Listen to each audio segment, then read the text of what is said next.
There was a ballot that was rejected first. Live mula sa GMA Network Center, ito ang 24 Oras. Magandang gabi po, Luzon, Visayas at Mindanao. Namulabog ng pamamaril ang flag ceremony sa isang barangay sa Dasmariñas, Cavite. 4 ang nasawi kabilang ang suspect na dati umanong barangay tanod. 1 ang nasugatan. Paghihiganti ang isa sa nakikitang motibo sa krimen matapos umanong tanggalin sa trabaho ang suspect at i-hold ang kanyang sahod. Nakatutok si Mark Salazar. Viral ngayon sa social media ang video na ito ng flag raising sa barangay Salitran 3 sa Dasmariñas, Cavite. Sa gitna ng pagkanta ng pambansang awit, naaktuhan ang biglang pamamaril ng isang lalaki. Bigla na nga lang po itong suspect na dating barangay tanod ay namaril na kung saan po ay 3 po ang namatay. Kasama po dito si Kapitan, yung 2 barangay kagawad. At yung isa naman po ay nasa hospital po ngayon at undergo po ng operation. Ito naman po ay yung SK secretary po. Pagkatapos paputukan ng suspect ang kapitan at katabing kagawad, hinabol niya naman ang isa pang kagawad papasok ng barangay hall at doon binarel pati ang SK secretary. According sa witnesses po is 6 na putok yung si Kapitan headshot, isang kagawad na katabi niya is isa. Tapos yung isang kagawad na nakatakbo na sa opisina, 2 sa likod. Tapos yung SK secretary, 2 po sa tiyan na undergoing operation. Pero ang barangay treasurer daw talaga ang hinahanap ng suspect. Ayun po yung sinasabi ng mga witnesses sa area na hinahanap yung after na nabaril yung sina kapitan sa yung kagawad. Hinahanap po niya yung tao. Nagsisigaw po siya nun. Saka pagkatapos nun, mula ng saka po siya umalis on foot. Pagkatapos ng massacre sa barangay hall, umuwi ang suspect sa bahay at doon nagbaril sa sarili. Iniimbestigahan pa rin po kung kanino po o sino po ang nagmamay-ari ng baril po na ginamit po ng suspect. Na-recover sa katawan ng suspect ang 2 magazine ng kalibre 45. Pero misteryong nawawala ang ginamit ng baril. Tanong sa investigasyon ngayon kung sino ang nagtago ng baril. Ang motibo naman ng suspect may anggulong paghihiganti niya ito matapos tanggalin bilang tanod ng barangay. Noong buwan po ng Pebrero ay nakasahod pa po ito. Napasok pa po ito sa trabaho despite po nung kanyang karamdaman na diabetes. Nito pong last na buwan, ito pong Mayo, na kukunin na po na yung sahod niya dun sa treasurer, ay hindi po ibinigay at ang dahilan po ay nakahold na po yung kanyang sahod. Tinanggal na po siya sa pagtatano dahil nga po ineffective na po siya. Dahil hindi na nga po siya nakakapasok dahil sa kanyang karamdaman. Kinokompirma pa ng pulisya ang lahat. Para sa GMA Integrated News, Mark Salazar. Nakatutok 24 oras. Tumaas ang tensyon sa demolisyon sa isang barangay sa Maynila matapos harangin ng mga residente ang mga pulis. Umabot pa yan sa bombahan ng tubig, paghagis ng supot na may laman umanong gasolina at batuhan ng silya. Nakatutok si Maki Pulido. Bandang alas 11 ng umaga, binomba na ng tubig ang mga nakaharang sa gate ng compound na ito sa barangay 262 Manila. Pero nakakapit pa rin sa gate ang ilang mga residente para mapigilan ang demolisyon. Ang lalaking ito gumamit na ng plywood para masangga ang bumubugang tubig. Nang agawin ng pulis ang plywood at paalisin siya sa tapat ng gate, muling tumaas ang tensyon. Fire extinguisher naman ang binuga ng mga residente sa anti-riot police na nasa tapat ng gate. Sino nakakabis ng gas dyan? Sa isang punto, nangamoy gas matapos ihagis ang isang supot sa mga pulis. Hinagisan din ang mga pulis ng silya at water container.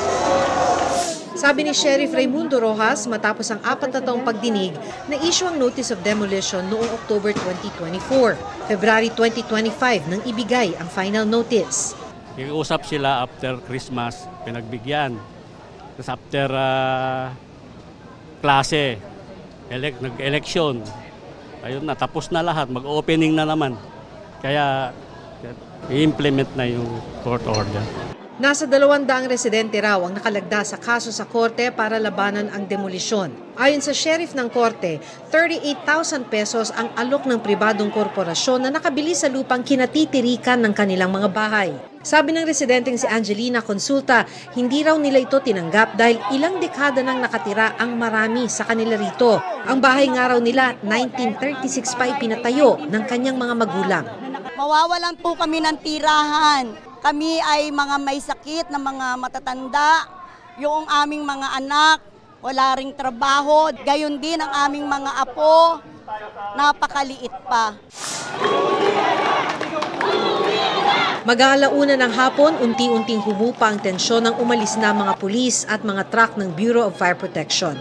Ayon kay Kagawad Joey Malyari ng Barangay 262, may inaasahan na kasing temporary restraining order mula sa korte. Para sa GMA Integrated News, Maki Pulido, nakatutok, 24 oras. Gawing moderno at iwas baha. Yan daw ang plano sa lampas 8 bilyong pisong EDSA rebuilding na magsisimula sa June 13. At para hindi maipit sa trapiko, may mga ipatutupad sa EDSA gaya ng odd-even scheme. Nakatutok si Joseph Moro. Handa na ba kayo? Sa June 13, sisimula na ang lampas 8 bilyong pisong EDSA rebuilding. Palit kalsada ang gagawin sa EDSA dahil napag-iiwanan na raw ang disenyo at materyales nito. Gagawin na rin itong flood-free. Bubungkalin po natin yung existing pavement sa EDSA. Papalitan po natin ng bagong pavement na matibay na pavement. We will adopt actually yung latest technologies on concrete mix at saka yung on top of the concrete mix pala na gagawin natin, lalagay tayo ng running surface na makapal-kapal na asphalt, no? Para smooth yung traffic natin yan. Unang babakbakin ng north at southbound lane ng EDSA bus carousel mula Pasay sa Maynila hanggang Guadalupe sa Makati. Maglalagay ng mga harang habang ginagawa ito, pero tuloy ang operasyon ng bus lane na ilalagay na sa ibang lane. Kaya pa rin itong magbaba at magsakay ng mga pasahero sa mga nakagawiang bus station. Ang mababawasan ng lane ang mga regular na motorista. Hanggang Desyembre, gustong matapos ng DPWH ang EDSA bus lane. Kapag natapos na po yung inner lane, ibabalik na po ulit ang busway dun sa inner lane at susunod naman yung outer lane.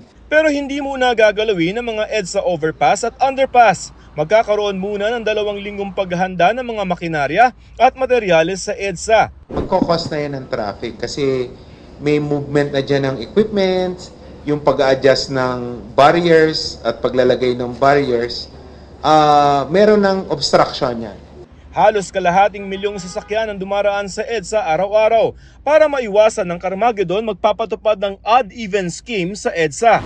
Simula June 16, magkakaroon ng 1 linggo na dry run ang MMDA para doon sa odd-even scheme na ipatutupad dito lamang sa EDSA habang nire-rebuild ito. Bukod pa ito doon sa meron tayo na number coding scheme. At ang sabi ng MMDA, NCAP na ang gagamitin nila na panghuli. Makasanayan muna. Or sisitahin namin pero hindi po kami mag-i-issue ng ticket. Sa June 23, sisimulan ang paninikit. Bawal sa Lunes, Miyerkules at Biyernes sa mga plate number na nagtatapos sa 1, 3, 5, 7 at 9. Ang mga plate number naman na nagtatapos sa 0, 2, 4, 6 at 8. Bawal sa EDSA sa Martes, Huwebes at Sabado. Walang odd-even scheme sa EDSA tuwing Linggo. Hindi naman daw sakop ng odd-even scheme kung tatawid lamang ng EDSA. Exempted naman dito ang mga hybrid electric cars at mga TNVS.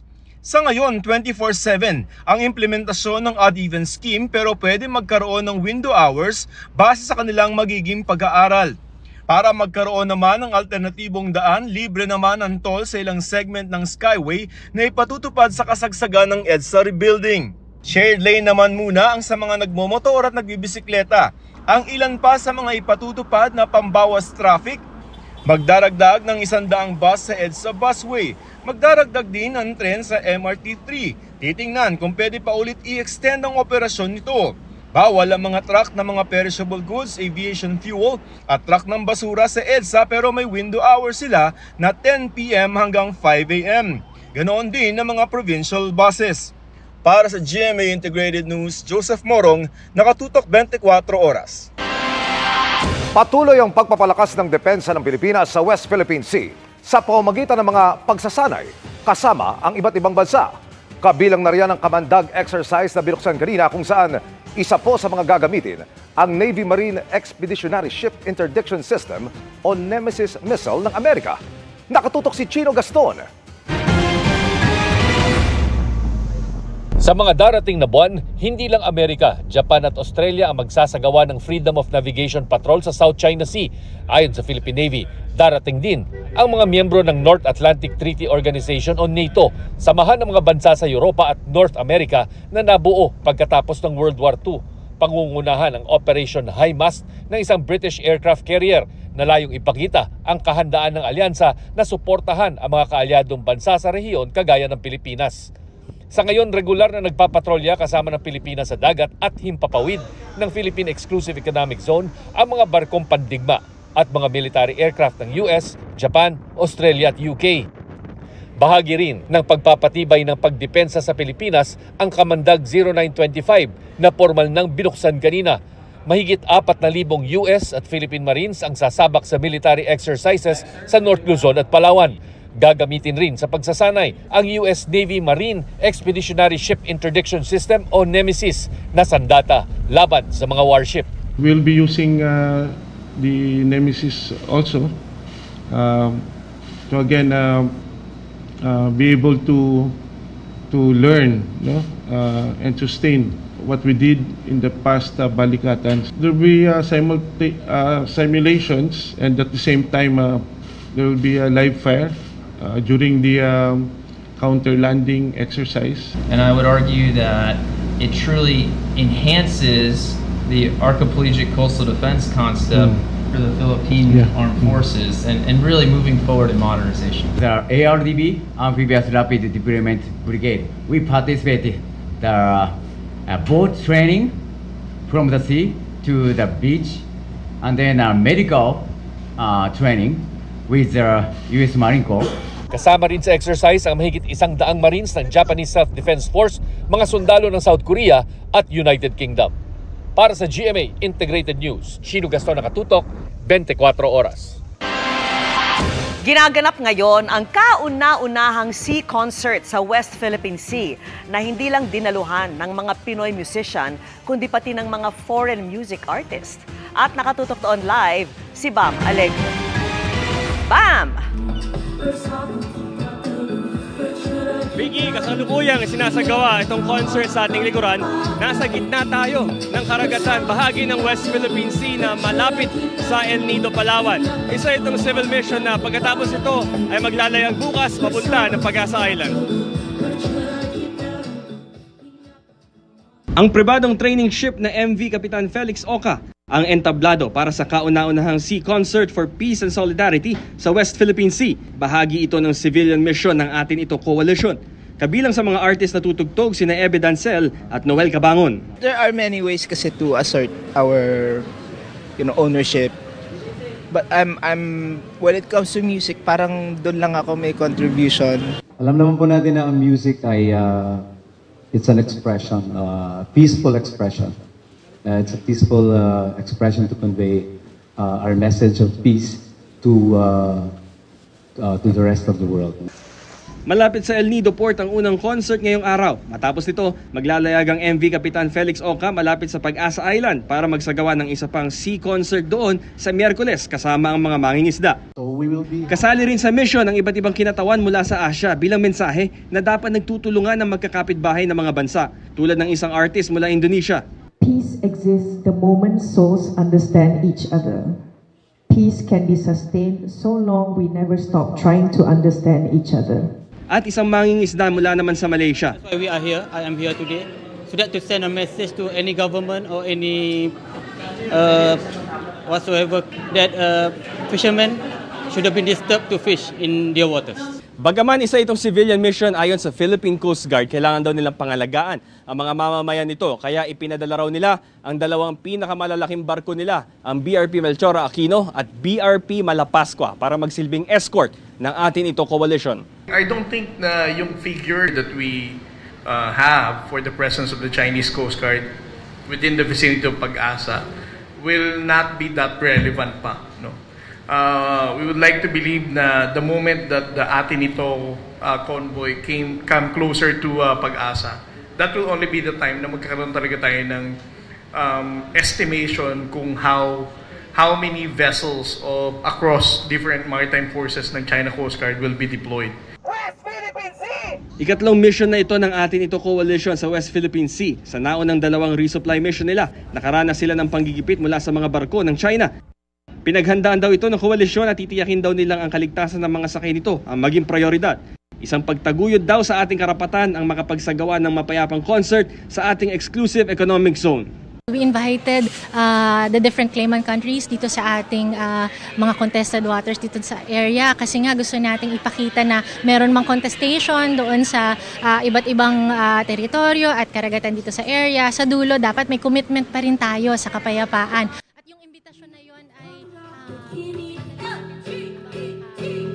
Bigay sa mga t-shirt, mga visual materials ng Atinito Coalition, may bandila ng China doon sa mga participating na mga bansa. Nagbigay rin kasi sila ng imbitasyon sa embassy ng China pero hindi sila nakatanggap ng anumang reply. Live mula rito sa El Nido, Palawan. Para sa GMA Integrated News, ako si Bam Alegre. Nakatutok, 24 oras. Maraming salamat sa iyo, Bam Alegre. Pabibilisin sa 3 minuto ng pambansang pulisya ang kanilang pagresponde laban sa krimen. Isa yan sa mga inilatag na hakbang ng PNP para sa pinaigting na police visibility sa Metro Manila. Kasunod ng utos ng Pangulo, nakatutok si June Veneracion. Mahigit 21,000 na pulis ang idineploy para sa pinalakas na police visibility operation sa Metro Manila. Ito ay bilang tugon sa utos si Pangulong Bongbong Marcos na dapat maramdaman ng publiko na ligtas sila kahit pa sabihing bumaba ang crime rate. May disconnect kasi ang crime statistics versus what people feel. Ang importante dyan, people feel safe. That's the only metric that matters. We will add 10,500 coming from the mobile forces. Ito po ay i-deploy natin sa mga piling lugar, kagaya ng sa kalsada, yung may high density na mga lugar. Magpapatupad daw sa Metro Manila ng 3-minute response time laban sa kriminalidad. Patakarang umiiral na sa Quezon City. Magiging bahagi raw ito ng sukatan ng performance ng mga ground commander. Magkakaroon na rin ng Unified 911 na patatakbuhin ng Department of Interior and Local Government. Ito raw ang ipapalit sa iba't ibang emergency hotline ng mga lokal na pamahalaan. Once we implement the 911 system, then I think after the implementation, within 3 months after, mararamdaman ng buong Pilipinas yan. Ang mga pagbabago ay nangyayari sa harap ng napipintong pagre-retiro ni PNP Chief Romel Francisco Marbil.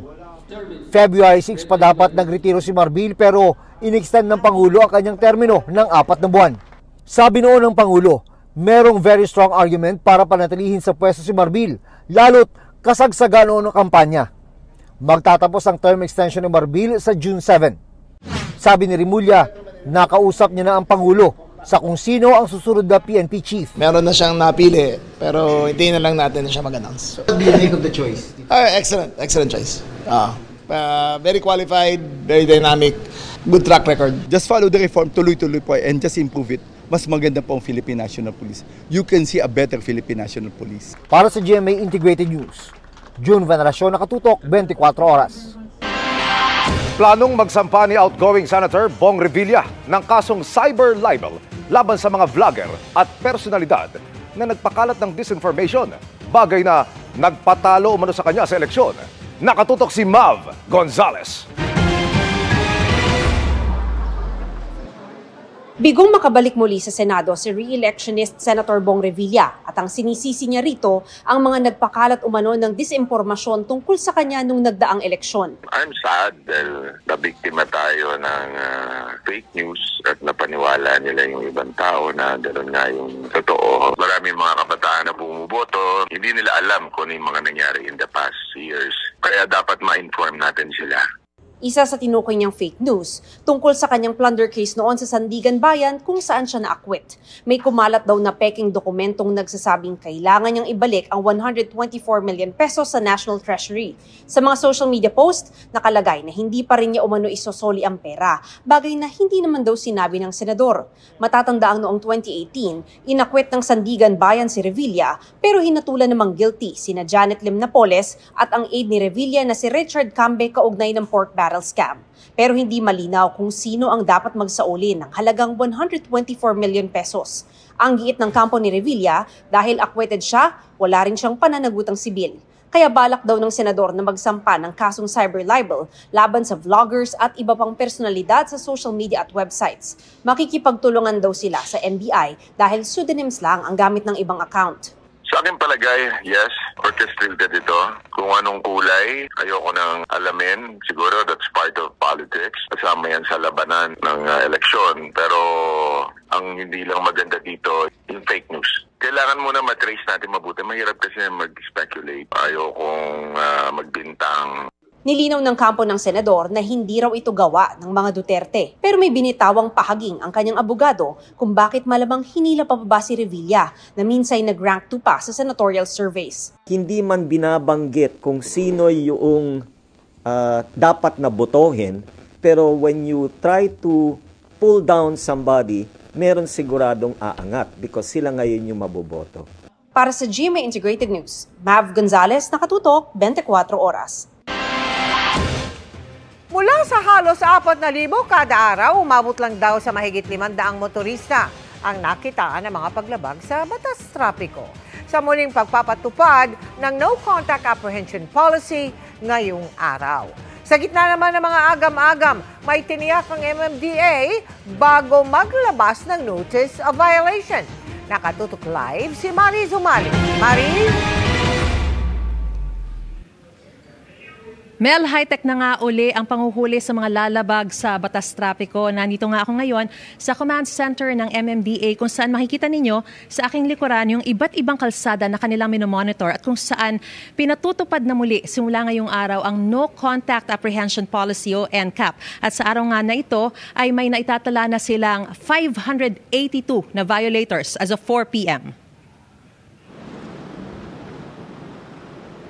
Pagkapatupad pa lang daw muli ng No Contact Apprehension Policy o NCAP ngayong araw, dumalang agad ang bilang ng mga lumalabag sa batas trapiko ayon sa tala ng MMDA.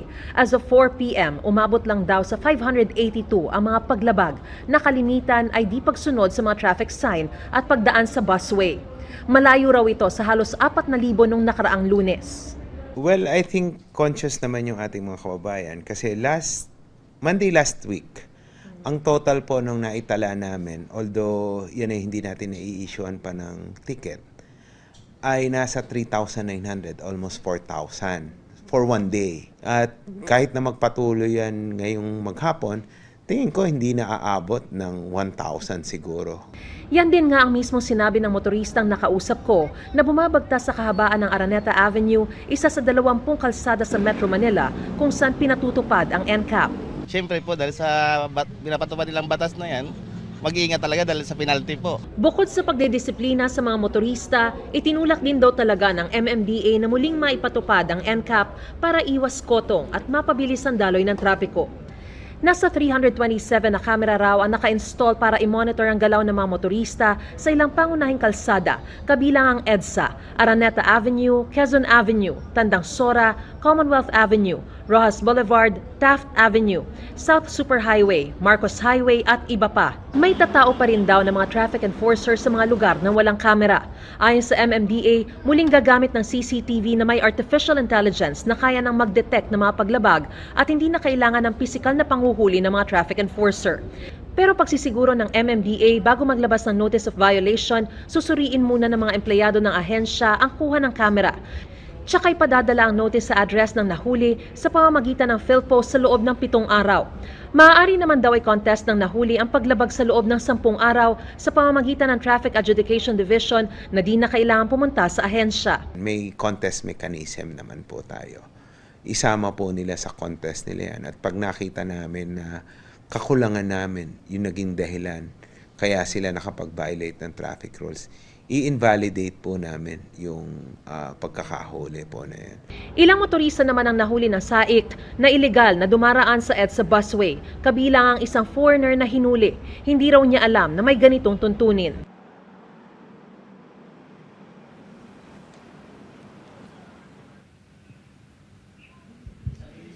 Mel, 24/7 daw operational ang NCAP at ayon nga kay MMDA Chairman Artes ay kasalukuyan pa sila nag-i-install ng mahigit 1,000 mga kamera sa buong Metro Manila at inaasahan itong matatapos sa loob ng taong ito at meron din daw mekanismo para masiguro na hindi madodoble ang multa o violation ng isang mahuhuli. Mel?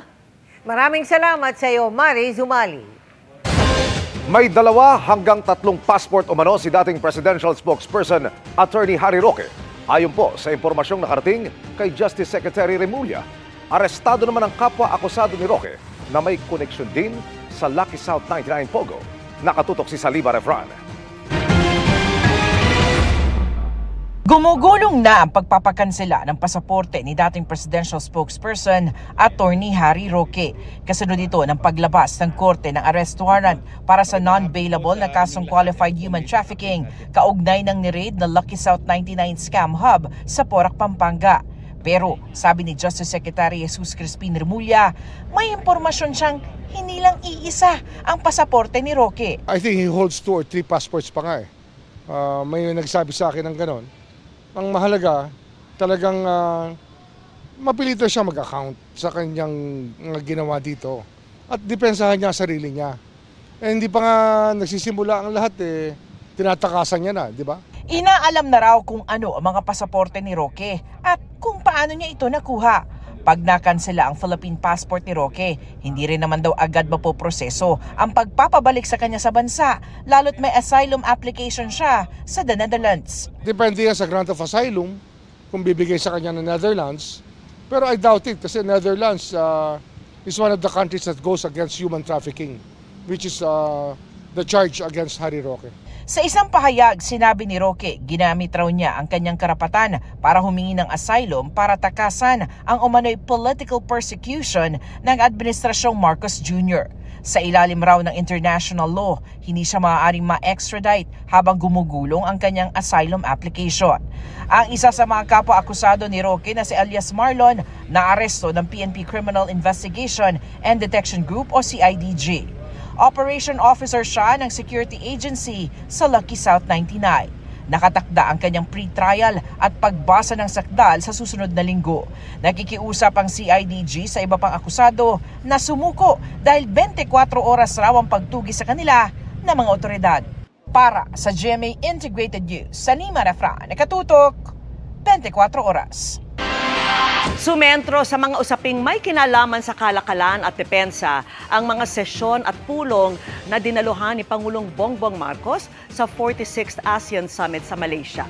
At nakatutok doon live si Ivan Mayrina. Ivan.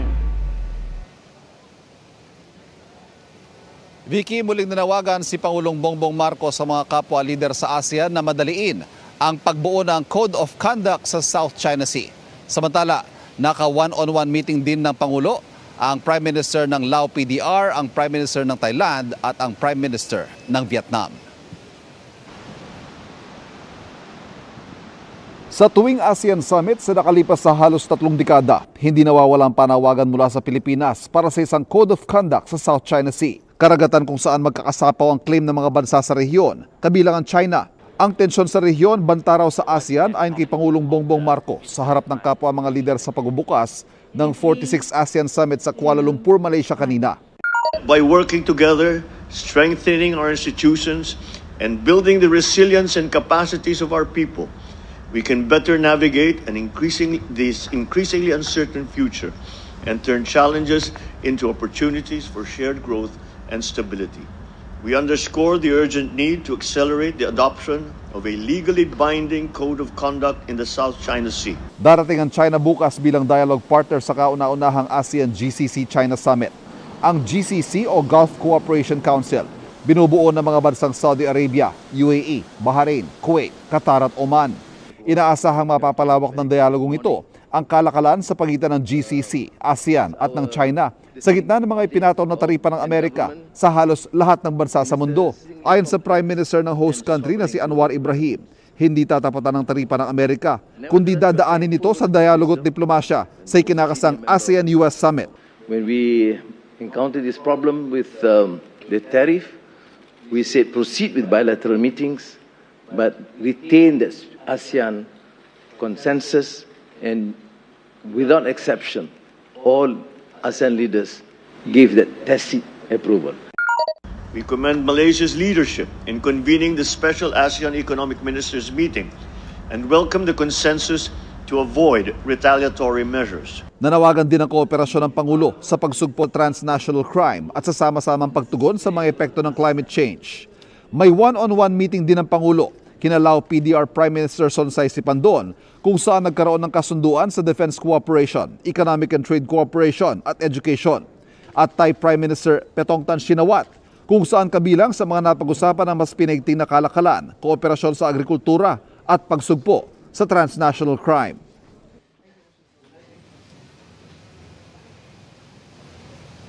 Vicky, sa pagtatapos sa mga sesyon ngayong araw ay nilagdaan ng mga ASEAN leaders ang tinaguriang Kuala Lumpur Declaration na siya magtatakda ng direksyon ng ASEAN hanggang sa taong 2047.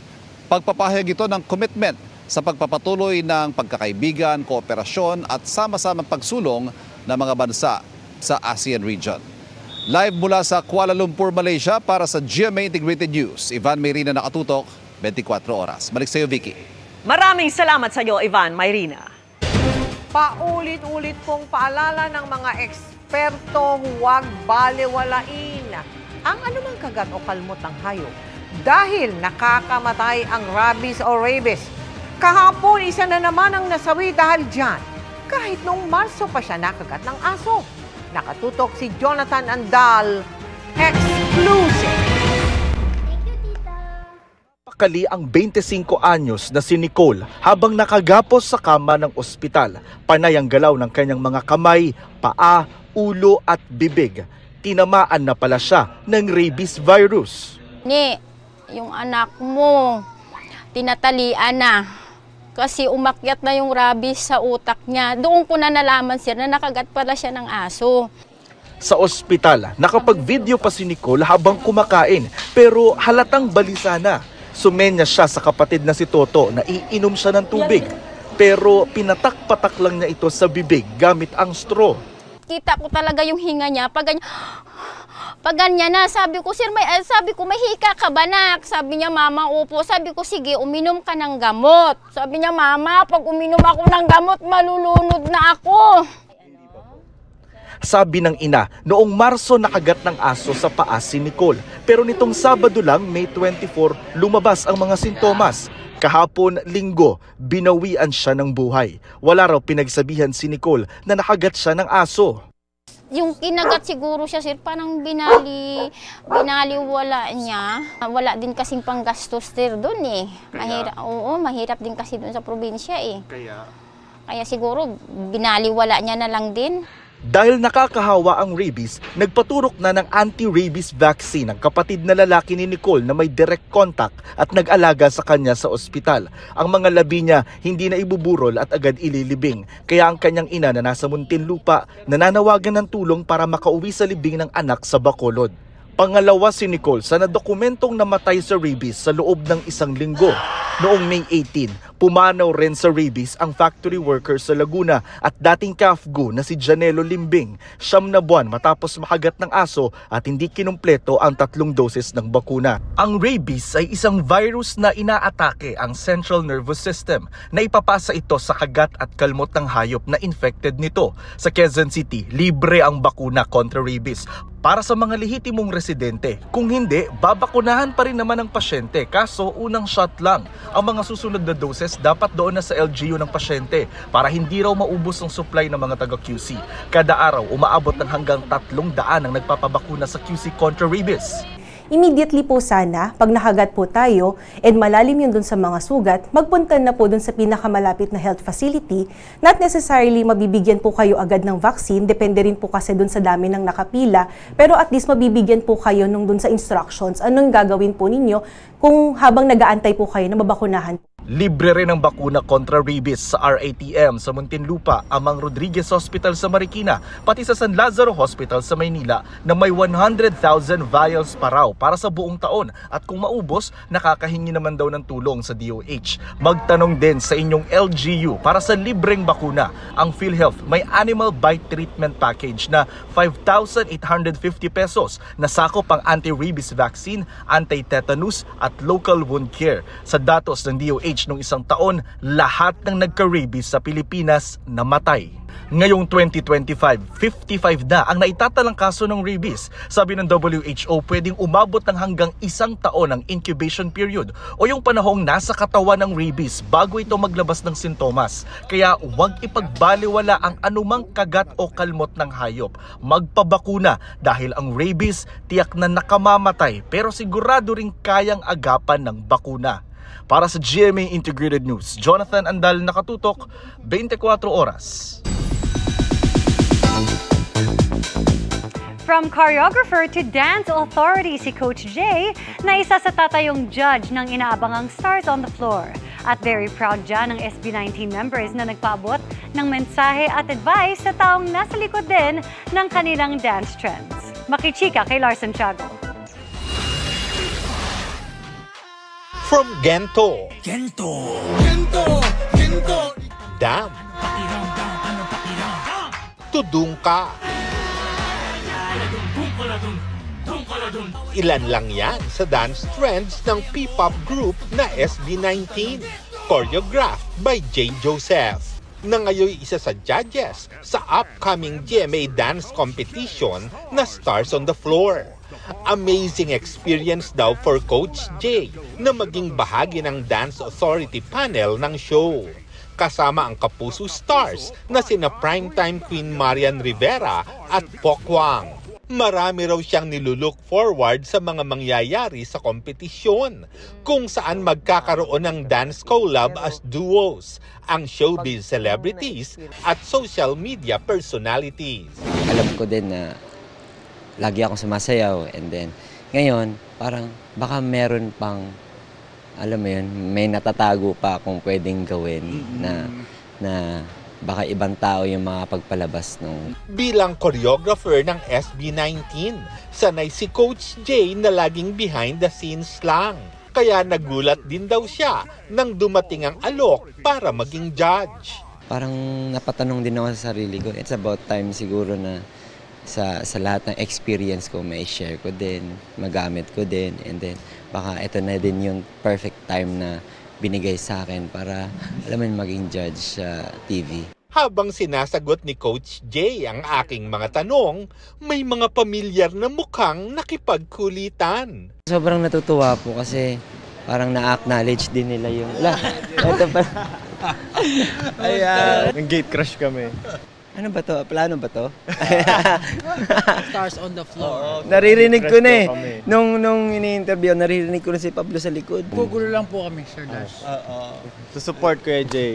Sina SB19 members Pablo at Justin. All out ang support sa kanilang Kuya Jay. At happy raw sila na mai-share din niya sa iba pang tao ang mga itinuturo niya sa SB19. Actually, hindi lang ngayon pag-choreographed kasi more than that yung binibigay ni Kuya Jay. Kumbaga, binibigyan niya kami ng passion, ng pinapalakas niya yung loob namin whenever we perform. Ano naman kayang maipapayo ni Pablo na naging The Voice Kids judge? Sanay na po siya eh. Kumbaga marami siyang makukulit na tinuturuan. W3 tayo, SB19. Alam mong sincere, yung sinasabi niya, alam mong makakatulong sa'yo. So, yun lang, be you, kumbaga, tapos lalabas na yun. Mas marami kang matutulungan lalo dito sa Stars on the Floor. Bukod sa Stars on the Floor, busy rin si Coach Jay para sa 2-night big concert ng SB19 na simula at wakas sa Philippine Arena this weekend. Talagang mag-iiba yung feeling. Sa laki ng stage na yon, makikita niyo po kung gaano talaga magiging very kakaiba, mararamdaman even from the pinakamalayong seat yung buong performance. Hindi lang siya auditory exhibition, kumbaga hindi lang siya sa tenga, lahat ng elemento talagang makapanindig balahibo. Ganun po yung plano namin na parang pagpasok mo pa lang sa Philippine Arena, experience na siya. Ramdam mo yung mga tao sa paligid mo, parang dadaling ka talaga sa medieval era na even yung mga sound, yung areglo, malalaki, yung parang kang tinatawag ng hari. Lar Santiago, updated sa Showbiz Happenings. Mga kapuso, 3 weather systems ang makakaapekto sa bansa. Kasama rito ang Intertropical Convergence Zone o ITCZ Frontal System at Easterlies. Ang frontal system, banggaan po ng malamig at mainit na hangin kung saan nabubuo ang makakapal na ulap. Base sa datos ng Metro Weather, may mga kalat-kalat na ulan lang sa umaga pero pagsapit ng hapon at gabi, malawakan na ang mga pag-ulan. Malalakas na ulan ang inaasahan at matitindi ang buhos lalo po sa Ilocos Region, Mimaropa at Mindanao. Maging alerto pa rin sa banta ng baha o landslide sa Metro Manila. Malinsangan pa rin ang panahon pero hindi inaalis ang tsansa ng localized thunderstorms. Ayon sa Pag-asa, posibleng bago magtapos ang linggong ito'y magparamdam na ang hangin galing timog kanluran o southwesterly wind flow. Sa ngayon, magpapatuloy pa rin ang mainit na panahon sa ilang bahagi ng bansa. 26 na lugar ang makararanas pa rin ng danger level na heat index bukas, kabilang ang Pasay City sa Metro Manila. Hindi umano maaring magtrabahong alkalde ng Davao City si dating Pangulong Rodrigo Duterte habang nakadetain sa The Hague. Ayon po yan kay DILG Secretary John Vic Remulla na inaalam din kung papayag ang International Criminal Court na manumpa sa tungkulin ang dating Pangulo sa loob ng detention center. Nakatutok si Darlene Kai. Ngayong proklamado na bilang nanalong mayor ng Davao City si dating Pangulong Rodrigo Duterte, pinag-uusapan kung paano siya makakapagsilbi bilang alkalde ngayong nakadetain siya sa International Criminal Court sa The Hague. Ayon kay DILG Secretary John Vic Remulla, inaalam niya una kung paano makakapanumpa sa tungkulin ang dating Pangulo. Ang gagawin ko na lang ay magpapaalam ako sa international sa ICC kung pwede pumunta ang consul natin para makapag-oath siya. Kasi kailangan mag-oath siya to assume office eh. So, in his absence, the Vice Mayor will be there. Pero ang number one concern namin, makapag-oath siya as Mayor. Pero ang tanong, maaari ba siyang magtrabaho mula sa detention center sa the Netherlands? Ayon kay Remulla, hindi. Kailangan at physically present ka eh. So in his incapacity na hindi niya kayang magsilbi, ang Vice Mayor muna. Kaya pagdating ng June 30, ang anak daw niyang si Sebastian Duterte na nahalal na Vice Mayor ang tatayong alkalde. Umalis naman kanina si Vice President Sara Duterte pa Qatar at para bisitahin ang ama sa the Netherlands ayon sa inilabas na impormasyon ng kanyang tanggapan. June 4, nasahang babalik ng bansa ang Vice-Presidente. Ibig sabihin, wala siya sa bansa sa pagsisimula ng paggulong ng kanyang impeachment proceedings. Sa June 2 kasi nakatakdang basahin ng impeachment charges laban sa Vice. At sa June 3 ay mag-i-issue ng summons at ilang relevant orders sa pag-convene ng Senado bilang impeachment court. Ayon sa isang constitutional law expert, hindi obligado ang Vice na dumalo sa mismong trial. Pwede ho namang i-represent siya ng kanyang mga abogado. Doon din ho sa rules ng impeachment, hindi naman kinakailangan nandun siya. Kasi nga, kung hindi naman siya yung witness o tinatanong, hindi niya kailangan. Of course, kung gusto naman niya, hindi naman siya pwedeng pagbawalan. Para sa GMA Integrated News, Darlene Kai, Nakatutok, 24 Oras. Nilinaw ni Julian Ejercito, anak ni Senate President Pro Tempore Jinggoy Estrada, na wala raw nangyaring away, kundi isaan niyang unprovoked attack ang nangyari sa kanya sa Boracay. Hawak na po ng pulisya ang 3 suspect na nambugbog umano kay Julian at kanyang pinsan noong May 24. May tama sa ulo si Julian at sa ilong naman ang kanyang pinsan. Sabi niya, hindi raw sila naghahanap o ang nagsimula ng gulo tulad ng mga kumakalat na kwento.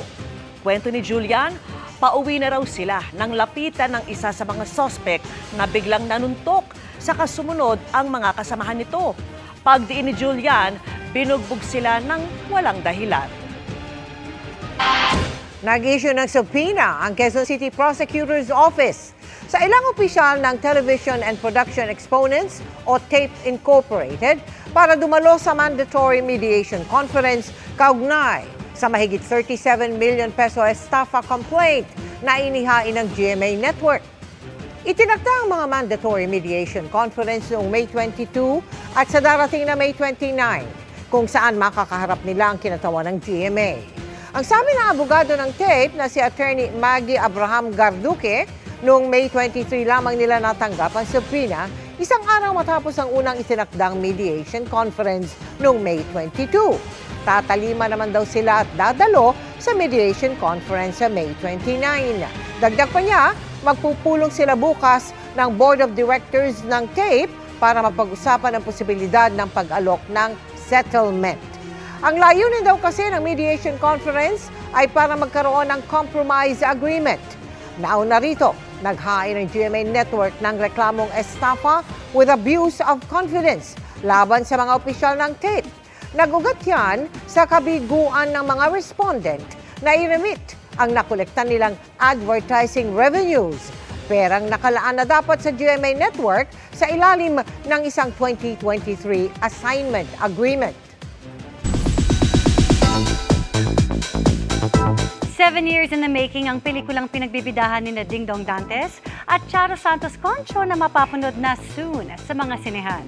Take off the wish list daw para kay Dong na makatrabaho ang veteranang aktres. Makichika kay Aubrey Carantel.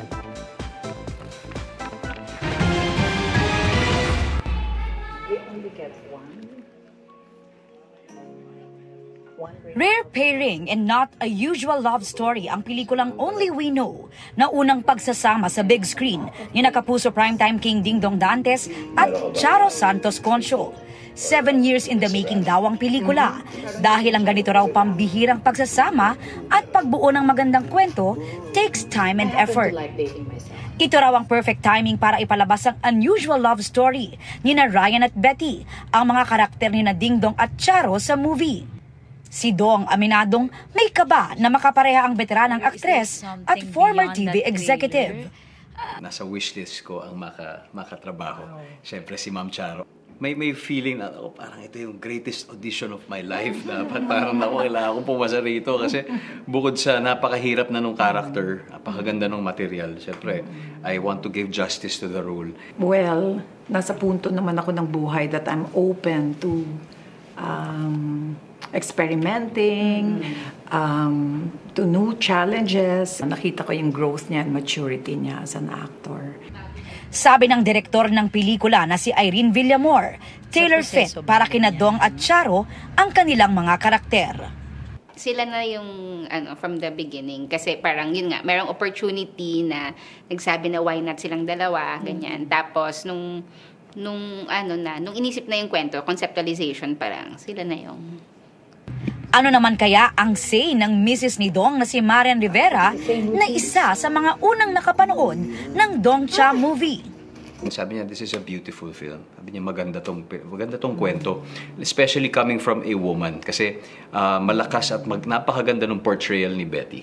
Dun sa, yung character ni Betty dun sa pelikula. And siguro in some ways nakarelate siya doon. Hoping naman daw si Charo na makatrabaho rin niya si Marian. First romantic film daw ito ni Charo at may gusto daw sana siyang klaruhin tungkol sa kwento ng pelikula. Definitely, it's not a cougar story. I want to set the record straight. Diba? It's not It's not a cougar story. May line pa nga ako. Hindi ko siya mami. Hindi ko siya mama. Wala siyang label yung kung anong klaseng kwento siya. Kasi definitely, nasabi mo pag May, December, parang hindi namin siya kinakahon sa ganun. Kaya mas gusto namin na ma-experience talaga nila kung ano yung magiging journey ng characters na ito. At kung may ma-share silang only they know about the movie, ano kaya yun? What is it that only you know on set or in the movie that you can share to us? That we can share. Mayroong mga scenes na wala doon. Tapos kayo na lang mag-iisip. Go. Ngayong gabi ay ginanap din ang MediaCon ng pelikula na showing in cinemas sa June 11. Aubrey Carampel, updated sa showbiz happenings. At yan ang mga buwan naman akong chika this Monday night. Ako po si Iya Arellano. Miss Mel, Miss Vicky Emil. Thanks, Iya. Salamat sa iyo, Iya. Thanks, Iya. At yan ang mga balita ngayong Lunes. Ako po si Mel Tiangco. Ako naman po si Vicky Morales para sa mas malaking misyon. Para sa mas malawak na paglilingkod sa bayan, ako po si Emil Sumangil. Mula sa GMA Integrated News, ang News Authority ng Pilipino. Nakatuto kami 24 oras.